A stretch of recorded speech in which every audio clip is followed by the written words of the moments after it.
Hello friends, कैसे हो आप सभी की जो तैयारी है बहुत ही अच्छी चल रही है। I hope primary health care जो बिहार एएनएम का हमारा प्राइमरी हेल्थ केयर नर्सिंग है उसका हमारा टॉपिक चल रहा है। टॉपिक है 10 लास्ट है, ठीक है। इस क्लास का इस टॉपिक का सब्जेक्ट जो हमारी प्राइमरी हेल्थ केयर नर्सिंग है उसका लास्ट टॉपिक है।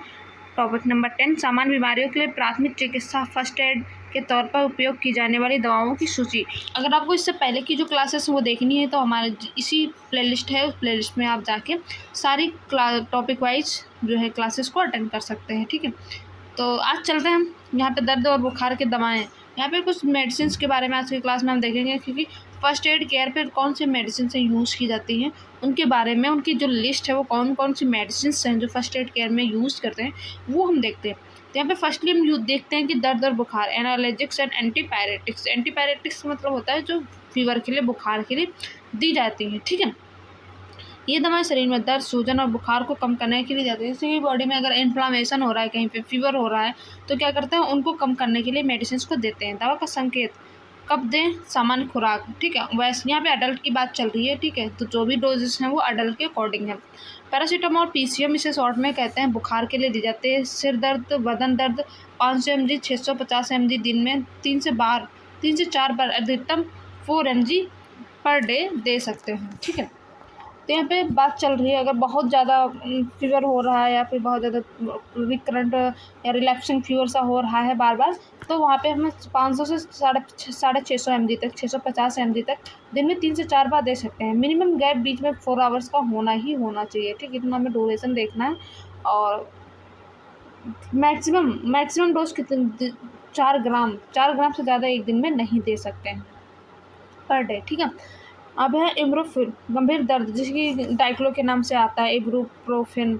और दांत दर्द, दांतों में दर्द हो गया, सूजन हो गया, 400 mg पर भोजन के बाद दिन में 2 से 3 बार दे सकते हैं। 400 mg पर डे मतलब दिन में एक दिन में 2 से 3 बार दे सकते हैं इब्रोप्रोफिन, इससे ज़्यादा नहीं देना है।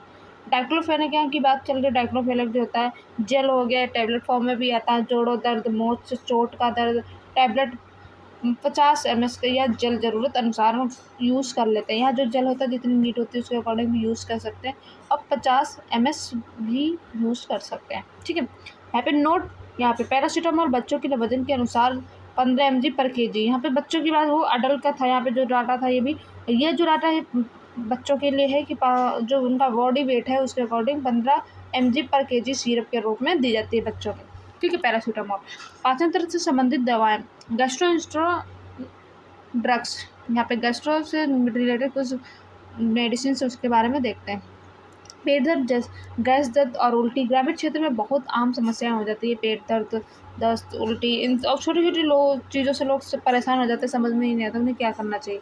तो वहाँ के लिए आपको फर्स्ट एड केयर के रूप में कुछ चीज़ें बतानी है, जैसे कि ORS, ओरल रिहाइड्रेशन सॉल्ट। इसका फुल फॉर्म भी कभी कभी एग्जाम में आता है। संकेत दस्त जैसे डायरिया और निर्जलीकरण, डिहाइड्रेशन कब देते हैं, डायरिया में और डिहाइड्रेशन में। खुराक क्या होती है, इसकी डोज क्या होती है, 1 लीटर साफ पानी में एक पैकेट में कितना होता है, 12 से 15 ग्राम तक होता है। दस्त होने पर बार बार पिलाएं। इसे दस्त होने पर जितनी बार दस्त हो उतनी बार इसे बार बार पिलाएं, ठीक है।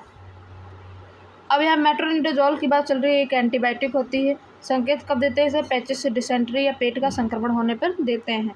पेट के संक्रमण या पेट में इन्फेक्शन हो रहा है तो उस टाइम पे मेट्रोनिडाजोल देते हैं। खुराक क्या होती है इसकी, 400 mg होती है, दिन में 3 से 4 बार एक दिन में दे सकते हैं। पेंटोपेराजोल एक गैस के लिए होता है, और ओमेप्राजोल, ठीक है, ऑब्लिक में है पेंटोपेराजोल या ओमेप्राजोल। इसके संकेत क्या होते हैं, गैस, एसिडिटी, सांस लेने में जलन, सीने में जलन या खाली पेट, ठीक है। तो उस टाइम पे ये दी जाती है, खाली पेट देते हैं वैसे। और नेक्स्ट है हमारा डोज क्या होती है इसकी, पेंटापेराजोल और ओमेप्राजोल के 20 mg या 40 mg सुबह खाली पेट इसे लेना चाहिए। अब हमारा डोमिप्रोडोन या ऑर्मोनिस्ट्रॉन। ऑन्डामिस्ट्रॉन के क्या होता है, इसे एम्सर के नाम से भी आता है, डोमिप्रोडोन के नाम से आता है। ये कब देते हैं, नोजिया, वॉमिटिंग के टाइम पे, जी मिचलाना, उल्टी होना। खुराक क्या होती है इसकी, डोज क्या होती है, भोजन से पहले ज़रूरत पड़ने पर नॉर्मली से 4 mg इंजेक्शन के फॉर्म में भी देते हैं। अब नेक्स्ट हम देखते हैं रिस्पिरेटरी एंड एंटी एलर्जी, कुछ रिस्पिरेटरी एंड एंटी एलर्जी के बारे में। सिट्रिजिन एंड लेवोसिट्रिजिन की बात चल रही है यहाँ पे, ये होती है एंटी एलर्जिक। सर्दी कब देते हैं, सर्दी, जुकाम, छींक आना, खुजली या एलर्जी होने पर देते हैं। डोज इसकी होती है 5 mg या 10 mg, रात को सोते समय देते हैं, ठीक है। एंड क्लोरोफ्लोमिन एंड मिलाइट CPM जो होता है, संकेत क्या होता है, एलर्जी के सामान्य दवा जैसे कफ सिरप के रूप में। एक्सपेक्ट्रॉन बलगम या काली खांसी, जैसे कि बहुत ज़्यादा खांसी आ रही है तो उस टाइम पे क्या देते हैं, एक्सपेक्ट्रो देते हैं। एंड सुप्रेसेंट देते हैं सूखी हुई खांसी में, जो विदाउट कफ वाली होती है, स्पूटम वाली होती है, उसमें क्या कहते हैं, सप्रेसेंट देते हैं। नेक्स्ट है हमारा first aid and wound care. यहाँ पे वुंड केयर बहुत ज़्यादा इंपॉर्टेंट हो जाता है, क्योंकि यहाँ पे पेशेंट जो बेड रेडेंट होते हैं लॉन्ग टाइम के लिए, वहाँ पे भी उनको प्रेशर इंजरी हो जाती है, बेड शोर हो जाता है, ना कुछ चोट लगने या घाव के बारे में इनका उपयोग करना पड़ता है। कम्युनिटी में फर्स्ट एड केयर की बहुत ज़्यादा ज़रूरत पड़ती है, क्योंकि लोग अक्सर क्या करते हैं, चोट लग जाती है और परेशान हो जाते हैं, तो वहाँ के लिए पायोडीन एंड आयोडीन। बीटाडीन से क्या करना चाहिए, साफ घाव को साफ करने और संक्रमण रोकने के लिए एंटीसेप्टिक क्रीम या लोशन, ठीक है, पायोडीन या आयोडीन या बीटाडीन के नाम से आता है। बेंजाइल एंड बेंजोट, खाज खुजली या स्कैबिस के लिए लोशन होता है, या बेंजाइल एंड बेंजोट। कैलामाइन लोशन जो होता है त्वचा पर जलन या धूप से झुलसने पर लगाया जाता है। सिल्वर सल्फेट जाइन, जले हुए हिस्से पर लगाना चाहिए। आपातकालीन और महत्वपूर्ण दवाएं, इमरजेंसी ड्रग्स के बारे में हम कुछ देखते हैं। ये दवाएं PHC स्तर पर डॉक्टर की निगरानी आपात स्थिति में उपयोग की जाती है, ठीक है। ये मेडिसिन जो होती है, इमरजेंसी मेडिसिन, इनको क्या करता है, जो PHC स्तर पर डॉक्टर या की निगरानी में आपात स्थिति में उपयोग की जाती है, जैसे कि एड्रेलिन हो गया, एफिनेफ्रिन हो गया। ये एनम अपने स्तर पर यूज नहीं करती है, डॉक्टर के असिस्ट में यूज़ करती है। एनाफिलैक्टिक शॉक में जान बचाने के लिए सारी चीज़ें देते हैं। एट्रोपिन, हृदय गति बहुत कम होने पर, हार्ट रेट बहुत ज़्यादा कम होने पर जैसे एट्रोपिन देते हैं। या जहर पॉइजनिंग के मामलों में, अगर कोई पॉइजन किया हुआ पेशेंट है तो उसको भी एट्रोपिन दिया जाता है। डाइक्लोमिन, पेट में मरोड़ और तेज़ दर्द होने पर कोलिक पेन के लिए भी दिया जाता है। डेक्सट्रोज D25 और 5% रक्त शुगर का स्तर कम होने पर तो क्या देते हैं, D25 और D5%, ठीक है। यहाँ पे हमारी सप्लीमेंट्स की बात हो रही है, विटामिन एंड आयरन। बिहार में एनीमिया, खून की कमी से बहुत एनम क्या होते हैं, जो एनीमिया बहुत ज़्यादा पॉपुलेशन हो जाती है, वहाँ पे एनम की बहुत बड़ी भूमिका हो जाती है। आयरन, फॉलिक एसिड, IFA जो होती है, गर्भवती महिलाओं किशोरों को एनीमिया से बचाने के लिए दिया जाता है। विटामिन बच्चों को रतौंधी संक्रमण से बचाने के लिए खुराक के रूप में दिया जाता है। एल्बेंडाजोल पेट में कीड़े मरने के लिए 6 महीने पर एक बार दिया जाता है, ठीक है। एनम के लिए बहुत महत्वपूर्ण है रिस्पॉन्सिबिलिटीज़, यहाँ पे कुछ देखते हैं एनम की, ठीक है। एक्सपायरी डेट, दवा देने से पहले हमेशा एक्सपायरी डेट चेक करें। ये मतलब एक कॉमन सेंस होता है, रिस्पॉन्सिबिलिटी है, जिम्मेदारी होती है कि एनम की, कि अगर कोई मेडिसिन दे रही है तो उसमें क्या करना है, एक्सपायरी डेट को पहले चेक करना है। हिस्ट्री के मरीज से पूछें कि वह उसे किसी दवा या पेनिसिलिन से एलर्जी तो नहीं है। मरीज से पूछें, उससे जब असेसमेंट करते हैं पेशेंट का, नर्सिंग असेसमेंट, तो वहाँ पे पूछना चाहिए कि पेशेंट को किसी मेडिसिन या किसी खाने की चीज़ से एलर्जी तो नहीं है। प्रेगनेंसी, गर्भवती महिलाओं को कोई भी दवा देने से पहले उसकी शरीर कैटेगरी की जांच करें कि वह स्वस्थ शिशु के लिए सुरक्षित है या नहीं है, ठीक है। एनएल लेबलिंग, दवा की पुड़िया या बोतल पर स्पष्ट रूप से लिखे कि दवा कैसे और कब लेनी है, ठीक है। वहाँ पे जो पर्सन है, कम्युनिटी के लोग हैं, उनकी भाषा में ही उस पर स्पष्ट और सरल रूप में लिखें कि दवा का टाइम क्या है और कैसे लेनी है। रेफरल, यदि दवा देने के बाद भी स्थिति सुधर ना रही हो तो उसे तुरंत बड़े हॉस्पिटल में रेफ़र करना चाहिए। स्थिति बिगड़ रही हो तो अपने खुद से हैंडल करने की कोशिश नहीं करनी है। मैटरनल हेल्थ मेड्स, यहाँ पे कुछ देख लेते हैं। प्रसव, डिलीवरी के दौरान और बाद में दवाएं जान बचाने वाली से लाइफ सेविंग साबित होती हैं, जो डिलीवरी और डिलीवरी के बाद दी जाती हैं, तो उन्हें क्या कहते हैं, लाइफ सेविंग मेडिसिन कहते हैं। यहाँ पे ऑक्सीटोसिन हमारा मोस्ट इंपॉर्टेंट हो जाता है, ऑक्सीटोसिन का रोल। संकेत, प्रसव के बाद अत्यधिक रक्तस्राव या PPS को रोकने के लिए क्या दिया जाता है, ऑक्सीटोसिन दिया जाता है। डोज क्या होती है, प्रसव के तुरंत बाद 10 इंट्रा यूनिट IM इंजेक्शन देते हैं। डिलीवरी के बाद आप PPS ना हो इसलिए उसे 10 इंट्रा यूनिट IM इंजेक्शन देते हैं। मैग्नीशियम सल्फेट की जो mg 4 mg, 4 यहाँ पे लिखा है, इसका मतलब लोडिंग डोज होता है, इसका 4 mg होता है, ठीक है। ये भी जो हमारा UP CNM का एग्जाम हुआ था उसमें ये आया था, मैग्नीशियम का लोडिंग डोज क्या होता है। बात करते हैं हम यहाँ पे इक्लम्सिया की, यानी गर्भावस्था में झटके दौरे आना, ठीक है। सॉरी, थोड़ी सी खांसी हो रही है, मेरी तबीयत ख़राब है, ठीक है, तो सो डोंट माइंड। खुराक, लोडिंग डोज के रूप में डॉक्टर के निर्देशानुसार या माँ और बच्चे दोनों की जान बचाने के लिए दी जाती है यहाँ पे, ठीक है। लोडिंग डोज होती है 4 mg, डॉक्टर के निर्देशानुसार माँ और बच्चे दोनों की जान बताने के लिए जाता है। इक्लम्सिया यानी गर्भावस्था में झटके या सीजर आने पर ये मैग्नीशियम दिया जाता है। एंड मेजर प्रेस्टॉल की बात करते हैं हम यहाँ पे, ये संकेत यदि ऑक्सीटोसिन उपलब्ध ना हो, मतलब अक्सर क्वेश्चन में आता है आपके पास ऑक्सीटोसिन नहीं है तो आप उसके इम्प्रेजेशन में क्या देंगे, तो मीजोप्रेस्टोल दे सकते हैं। तो पीपीएस रोकने के लिए यहाँ पे मीजोप्रेस्टोल देते हैं। खुराक क्या होती है इसकी, डोज 600 mg मुंह द्वारा या मलाशय द्वारा दिया जाता है। मीजोप्रेस्टोल जो होता है रेक्टल या फिर वैजाइनल या फिर माउथ, दो रूट से दे सकते हैं। चाइल्ड हेल्थ IMNCI, यहाँ पे नवजात शिशु और बाल स्वास्थ्य की बात चल रही है। छोटे बच्चों में संक्रमण और पोषण के लिए उपयोग की जाने वाली यहाँ पे दवाएं। विटामिन के का इंजेक्शन जो होता है नवजात शिशु में रक्तस्राव रोकने के लिए, जन्म एट बर्थ तुरंत उसे देते हैं। कौन सा देते हैं, विटामिन के देते हैं, ठीक है, क्योंकि उस टाइम पे जो हमारा लीवर होता है वो विटामिन के नहीं बना पाता है, और अगर उस टाइम पे कुछ भी इंजरी होती है तो तुरंत ब्लीडिंग होने के चांसेस होते हैं, इसीलिए विटामिन के हमें आर्टिफिशियल देना पड़ता है। खुराक यहाँ पे डोज की होती है 1 mg IM, जांघ के बाहरी हिस्से में दिया जाता है, IM दिया जाता है विटामिन के। नेक्स्ट हम देखते हैं जिंक सप्लीमेंट की बात चल रही है। तो संकेत क्या होता है, जिंक कब दिया जाता है, जिंक डायरिया के इलाज में ORS के साथ में क्या देते हैं, जिंक देते हैं। 20 mg देते हैं, आयरन 14 दिन के लिए देते हैं ताकि भविष्य में दस्त ना हो, ठीक है। अगर ORS के साथ में दे देते हैं डायरिया के टाइम पे, तो क्या होता है कि लूज मोशंस होने के या डायरिया होने के चांसेस बहुत कम हो जाते हैं इन फ्यूचर में। जेंटामाइसिन की बात चलते हैं। जेंटामाइसिन हमारी एक एंटीबायोटिक है, नवजात शिशु में गंभीर संक्रमण जैसे सेप्सिस होने पर दिया जाता है। वजन, उसको खुराक क्या होता है, तो वजन के अनुसार या डॉक्टर के परामर्श अनुसार, ठीक है, उनसे कंसल्ट करने के बाद ही एंटीबायोटिक्स देनी चाहिए। मेडिकल अब्रिविएशंस, दवाओं के संक्षिप्त नाम। डॉक्टर के पर्चे को पढ़ने के लिए आपको इन कोड्स का पता होना चाहिए। क्वेश्चन पेपर में अक्सर ये आता है कि इनमें से कौन सी दवाई है जो खाने से पहले लेनी है, कौन सी बाद में, या ऐसे दे दे QID का क्या मतलब है, ठीक है। तो आपको ये सारी चीज़ें पता होनी चाहिए। सब यहाँ पे देखते हैं हम इंग्लिश में, ठीक है, जो हिंदी और इंग्लिश दोनों में है। स्टेट, तुरंत, इमीडिएट। अगर डॉक्टर ने लिखा है इंजेक्शन पेंटॉप स्टेट, तो आपको क्या करना है, बस तुरंत देना है, उसके बाद कंटिन्यूस नहीं करना है जब तक नेक्स्ट ऑर्डर ना हो। BID एंड BD दिन में 2 बार, ठीक है। TID या TDS दिन में 3 बार। QID दिन में 4 बार। OD मतलब दिन में 1 बार। PRN जब ज़रूरत हो, एज नीडेड, ठीक है। SOS बोल सकते हो यहाँ पे। HS मतलब रात को सोते समय, ठीक है, मतलब खाना खाने के बाद, लास्ट वाला जो मील होता है वो खाने के बाद उस टाइम पे। SOS आपातकालीन स्थिति में जब ज़रूरत हो तब दे सकते हो, ठीक है, मतलब ये नहीं कि जब इमरजेंसी ज़रूरत हो तब दे सकते हो। एंड नेक्स्ट हम देखते हैं kit A and kit B, जो हमारी ANM जो कम्युनिटी के टाइम पे किट यूज़ करते हैं उसके बारे में देख लेते हैं। यहाँ पे kit A and kit B। Bihar एक उपकेंद्र सब सेंटर्स पर होता है। सरकार द्वारा 2 तरह की किट दी जाती है सब सेंटर पे। कौन कौन सी किट A होती है, इसके मुख्य रूप से सप्लीमेंट्स और ORS जो होता है ORS packet.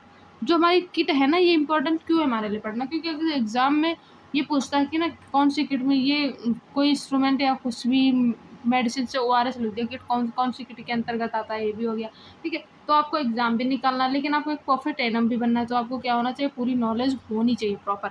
IFA iron folic acid tablet, नीली लाल छोटी बच्चों वाली। विटामिन A का घोल और सोल्यूशन होना चाहिए, ठीक है। एंड किट B में क्या होता है, इसमें प्राथमिक उपचार और सामान्य दवाएं होती हैं, वैसे पैरासीटामॉल सिरप। अब यहाँ पे आगे की पैरासीटामॉल कौन सी किट में होता है, तो हमारा किट B में होता है, ठीक है। एंड नेक्स्ट हो गया हमारा मैग्नीशियम सल्फेट एंड डाइसाइक्लोमाइन, पेट दर्द के लिए gentamicin, antiseptic lotion, betadine, cotton gauze and bandage, ये सब किसमें होते हैं, किट B में। आपको क्या करना है, ये सारी लिस्ट अलग अलग बनानी है किट A किट B की, और रिवीजन करना है, ठीक है, याद करना है सारी चीज़ों को। यहाँ पे दवा देने में जेट ट्रैक तकनीक की विशेष जानकारी।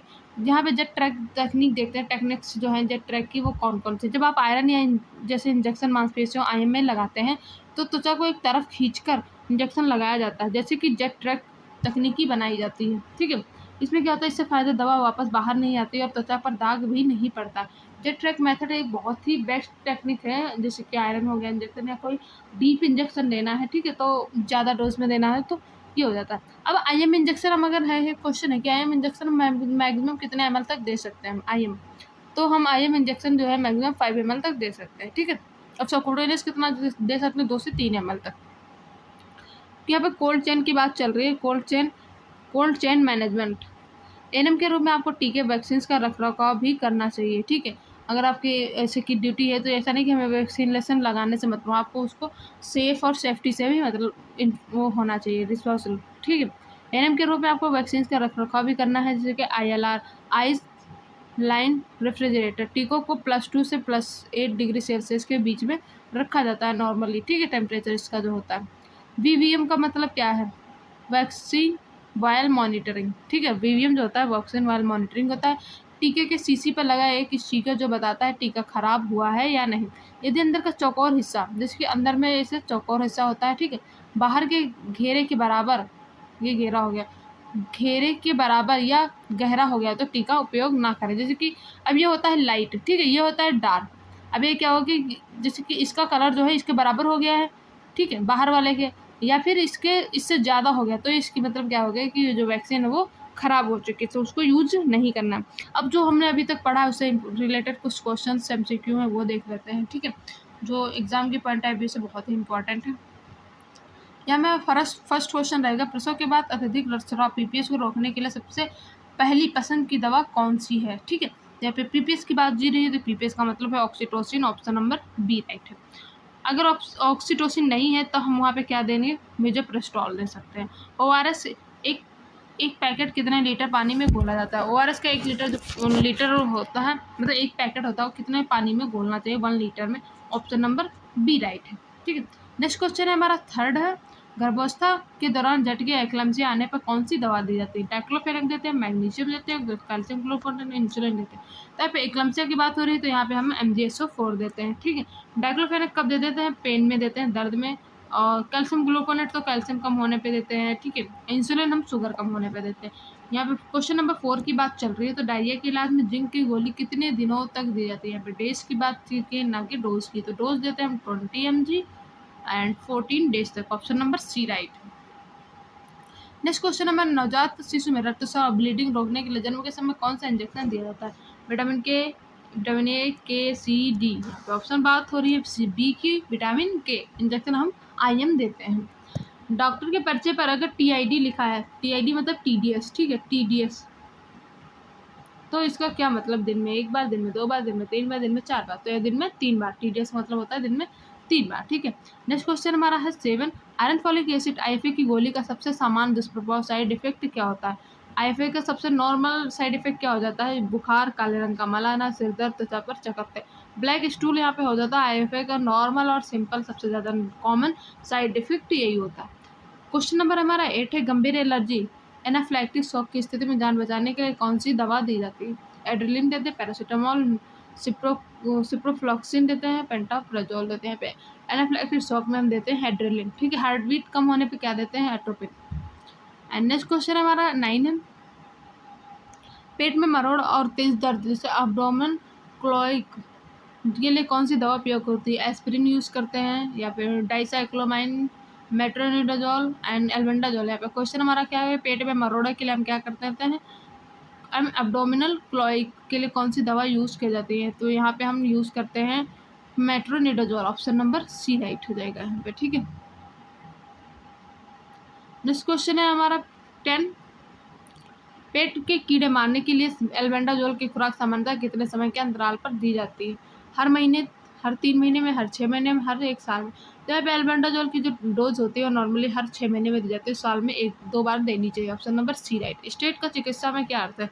रात को सोते में से तुरंत इमीडिएट जरूरत पड़ने पर भोजन देने में। स्टेट का मतलब होता है इमीडिएट, तुरंत, जस्ट, अभी, ठीक है, option number D right. Next question है हमारा 12, आयरन का इंजेक्शन लगाते समय जेट ट्रैक तकनीक का उपयोग क्यों किया जाता है? दर्द कम करने के लिए, दवा के रिसाव और त्वचा के दाग को रोकने के लिए, नस को खोजने के लिए, बुखार कम करने के लिए। यहाँ पे जेट ट्रैक विधि दी जाती है दवा के रिसाव और त्वचा के दाग को रोकने के लिए दी जाती है, ऑप्शन नंबर बी राइट है। नेक्स्ट क्वेश्चन हमारा 13 है, विटामिन ए की पहली खुराक बच्चों को किस उम्र में दी जाती है? विटामिन ए की फर्स्ट डोज कब देते हैं? जन्म के समय, 6 महीने पर, 9 महीने पर, 15 महीने पे। यहाँ पे खसरे के टीके के साथ दी जाती है 9 महीने पे, ऑप्शन नंबर सी राइट, ठीक है। नेक्स्ट क्वेश्चन हमारा है 14, गैस और एसिडिटी के लिए पेंटापेराजोल लेने का सबसे सही समय क्या होता है? भोजन के तुरंत बाद, रात को सोते समय, सुबह खाली पेट, AC, और दोपहर के भोजन के बाद। पेंटापेराजोल जो होते हैं सुबह खाली पेट लेते हैं, AC, PC का मतलब होता है खाने के बाद। इंसुलिन को शरीर के किस मार्ग में दिया जाता है? IM, subcutaneous, IV, oral. Insulin को हम हमेशा सबक्यूटेनियस देते हैं, ठीक है। एब्डोमेन पर ये देना, जो हमारा अम्लाइकस होता है उसके 4 फिंगर्स छोड़ना है, और उसके बाद हमें जो एरिया होता है वो हमारा सबसे सेफ एरिया होता है सबक्यूटेनियस इंसुलिन देने के लिए। नेक्स्ट क्वेश्चन हमारा है 16, एम्पल को खोलने के बाद बची हुई दवा का क्या करना चाहिए? अगले दिन के लिए रखें, फ्रिज में रखें, उसे तुरंत फेंक दें, दूसरी शीशी में भर दें, उसे तुरंत डिस्कार्ड करना चाहिए जो भी मेडिसिन बच रही है। ठीक है, अब यहाँ पे 17 की बात करते हैं। क्वेश्चन ऐसे उसका क्या अर्थ है? दिन में 3 बार, आपातकालीन स्थिति या जरूरत पड़ने पर, खाली पेट, केवल सुबह। यहाँ पे ऑप्शन नंबर बी राइट हो जाएगा, आपातकालीन स्थिति या जरूरत पड़ने पर। नेक्स्ट क्वेश्चन हमारा 18 है, गंभीर निर्जलीकरण का डिहाइड्रेशन होने पर कौन सा IV तरल फ्लूइड सबसे पहले दिया जाता है? D25, RL, NH। यहाँ पे हो रहा हमारी बात चल रही है डिहाइड्रेशन की एंड केवल पानी। तो डिहाइड्रेशन होने पे हम कौन सा जो तरल है वो देते हैं सबसे पहले, और ऑप्शन नंबर राइट हो जाएगा बी RL। ठीक है, बर्न में पेशेंट में भी यही देते हैं क्योंकि वो भी डिहाइड्रेट होते हैं, उनमें पानी की रिक्वायरमेंट ज़्यादा हो जाती है वहाँ पे। नेक्स्ट क्वेश्चन हमारा 19 है। ठीक है, शरीर का तापमान 102 फ़ारेनहाइट होने पर प्राथमिक उपचार क्या करना चाहिए? अगर बॉडी का टेम्परेचर है जो 102 फ़ारेनहाइट है तो हम उस टाइम पे क्या करना चाहिए? एंटीबायोटिक देनी चाहिए, ठंडे पानी की पट्टी, कोल्ड स्पंजिंग और पीसीएम देना, रजाई ओढ़ाना, व्यायाम करना। तो वहाँ पे अगर 102 फ़ारेनहाइट टेम्परेचर हो गया वहाँ पे तो क्या करना है? हमें कोल्ड स्पंजिंग करनी है और इंजेक्शन पीसीएम देना है। ठीक है, गर्भवती महिला को पूरी गर्भावस्था के दौरान कम से कम कितनी आईफे लाल गोलियाँ खानी चाहिए? कितनी आईफे की गोलियाँ खानी चाहिए? पूरी पहले तो 100 था, अभी 180 हो गए हैं, तो हमारा ऑप्शन नंबर सी राइट हो जाएगा। ठीक है, तो ये था हमारी आज की क्लास का लास्ट क्वेश्चन। आई होप सभी को समझ आई होगी, पसंद भी आई होगी। ठीक है, अगर कोई डाउट हो तो प्लीज़ कमेंट करके हमें बताएं ताकि हम इससे और उस डाउट जो आपका डाउट है वो क्लियर कर सकें। तो मिलते हैं हम नेक्स्ट क्लास में, तब तक के लिए बाय बाय, धन्यवाद, थैंक यू।